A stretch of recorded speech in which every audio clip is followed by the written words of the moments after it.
Run it back, Philly. No frauds, no fanboys, no intros. But I think we have to start the show with what just went down in the Summer League. Sixers taking on the Thunder. No Chet Holmgren, by the way. He ducked Paul Reed. We were all ready for the matchup. Paul Reed, Chet Holmgren. He didn't play. I'm coming for the record. record. Freaking Joe. Yeah, he's coming for the record. 6 blocks. He wants more. All right, he didn't play. I get it.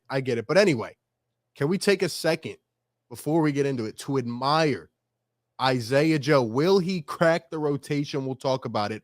How about a game winner out of Isaiah Joe?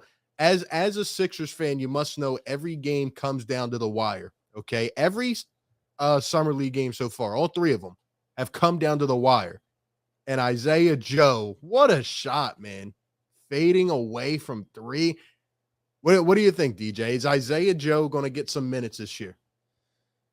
Yeah, listen, we thought he should have got minutes last year. Of course, his whole thing is always that he's undersized as far as what position he would play in the NBA, and people say that he gets pushed around and things like that. But what you saw right there and what I see a lot from him is his ability to get a shot off quickly, regardless of his size or, as you saw right there, space. I mean, the kid has just an absolute perfect jump shot, and for him to come around that screen, catch and shoot like that with a guy in his face. An and one, technically, I think, with the defender moving into him in his landing space.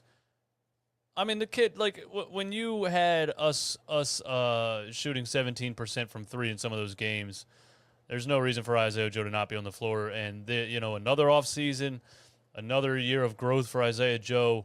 I think we should see him this season. If you want 3-point shooting off the bench, just put him on the floor, man. Just put him on the floor. Yeah, the form looks a lot more pure as well. Like, he just looks more comfortable as he's stepping in. We've been hearing about Isaiah Joe and how, he's kind of taking that leadership role in the Summer League team, 3rd year in. I like to hear that. I like to hear that about guys like Isaiah Joe. And you just said it, like, look at the options that we've had. Look at some of the guys who have been inconsistent in the lineup, out of the lineup. Hits a couple threes, can't hit a 3 for a week. All right.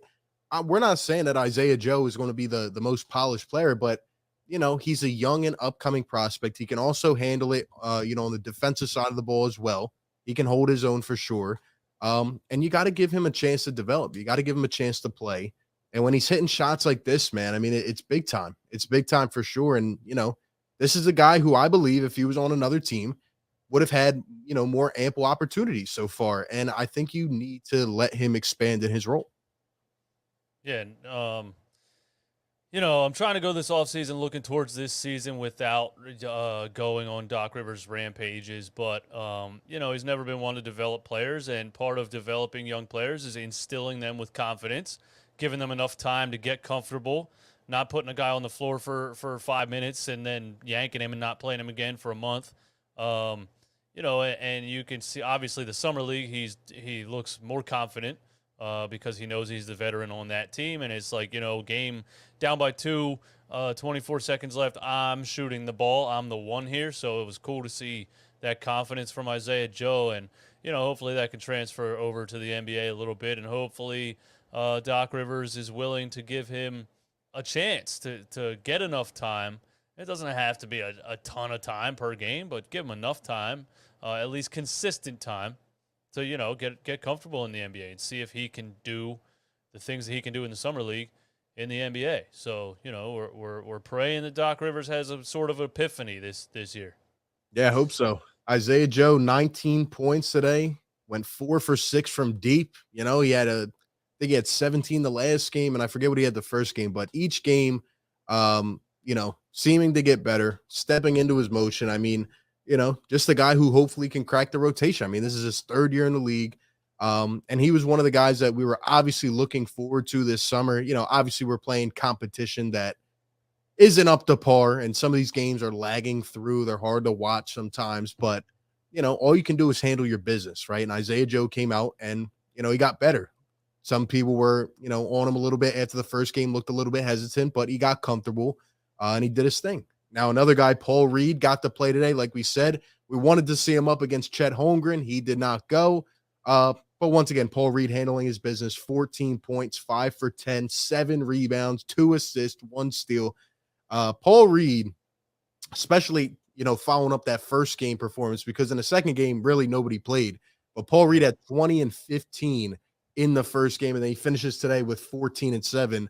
Paul Reed's a guy we talked about as well, right? Like, he kind of seems between the G League and the NBA. Like, he's really, really good for the G League, and he'll dominate. He'll win an MVP.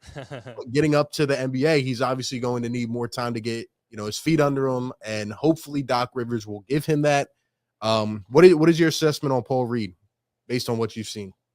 Yeah, I don't think Paul Reed's ever going to be like an NBA All-Star or, anything like that. I know we hype him up and people say got it out the mud and B-ball Paul and all these things. We do these things almost sarcastically in Philadelphia. We love to root for the underdog. We love to root for a guy that was he a late second round pick or was he undrafted? He was a late second. He was a late second. Almost the last pick in the draft. But we like to root for a guy that's underrated and it was probably told his whole life, you're not good enough to play in the NBA. So, I love to root for Paul Reed, but I see him being a good off-the-bench rotation player for a lot of years in the NBA. He doesn't have to be a completely polished stretch four, like a 40% three-point shooter and a guy that can put the ball on the floor and create and things like that. Like, when you're looking for 10 minutes of time to back up Joel Embiid, and on this team, especially what the roster looked like last year, you're just looking for an energy guy that's going to go out there and grab rebounds and hustle and dive on the floor and play, play defense. I think the only thing Paul Reed really has to learn in the NBA is how to play defense without tackling people every 2 seconds and, picking up 5 fouls in 5 minutes. And I think he'll learn that over time. He said before that he wants to shoot 45% from the three-point line. Now, I just don't see that happening with the what it looks like when he shoots the ball. It looks like there's too much movement in his shot for him to have that high of a percentage. If he could get it, 30%, 32, maybe something like that, and his willingness to shoot, I guess, could help spread the floor when he's on the floor. But yeah, I just see Paul Reed being a contributor off the bench for a lot of years in the NBA, and I don't think there was any reason last year to play, Paul Millsap against Giannis or DeAndre Jordan at all. And I think this season we should be looking for a lot more Paul Reed at the backup center position or Charles Bassey, one of the two. Run it back, Philly. No frauds, no fanboys, no intros.